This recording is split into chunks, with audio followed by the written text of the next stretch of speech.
Very quickly, অত্যন্ত short টাইমের মধ্যে। প্রথমবারের মতো হিটু শেখের আসিয়ার সেই ঘটনার ব্যাপারে মুখ খুললেন ভারপ্রাপ্ত আইনজীবী। তিনি বলেন, আর খুব বেশি একটা সময় নেই, খুব দ্রুতই হিটুর বিচার করা হবে। যেহেতু হিটু শেখ দায় স্বীকার করে স্বীকারোক্তি দিয়েছে আদালতে, এখন বাকি রয়েছে ডিএনএ টেস্টের রিপোর্ট বের হওয়ার পরই স্পষ্ট হয়ে যাবে এই ঘটনার সাথে কয়জন জড়িত ছিল। মূল আসামি হিটু শেখের ফাঁসি এবং বাকি 3 জন আসামির যাবজ্জীবন হওয়ার আশ্বাস প্রকাশ করেছেন ভারপ্রাপ্ত এই অ্যাডভোকেট।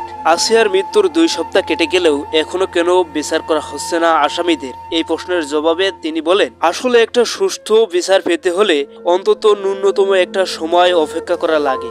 আসিয়ার ঘটনার বিচারের জন্য সর্বোচ্চ নিয়মাবলী খুব অল্প সময়ের মধ্যেই শেষ করার কথা রয়েছে।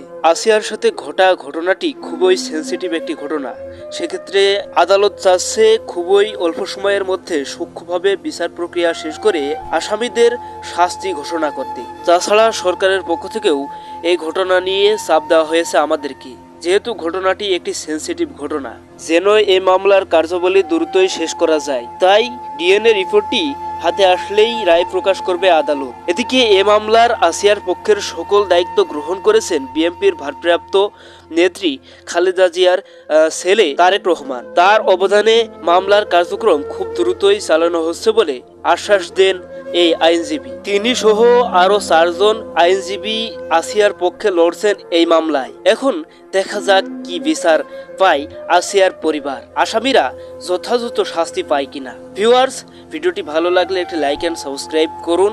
দেখা হচ্ছে খুব শীঘ্রই পরবর্তী আপডেট নিয়ে। আল্লাহ হাফিজ।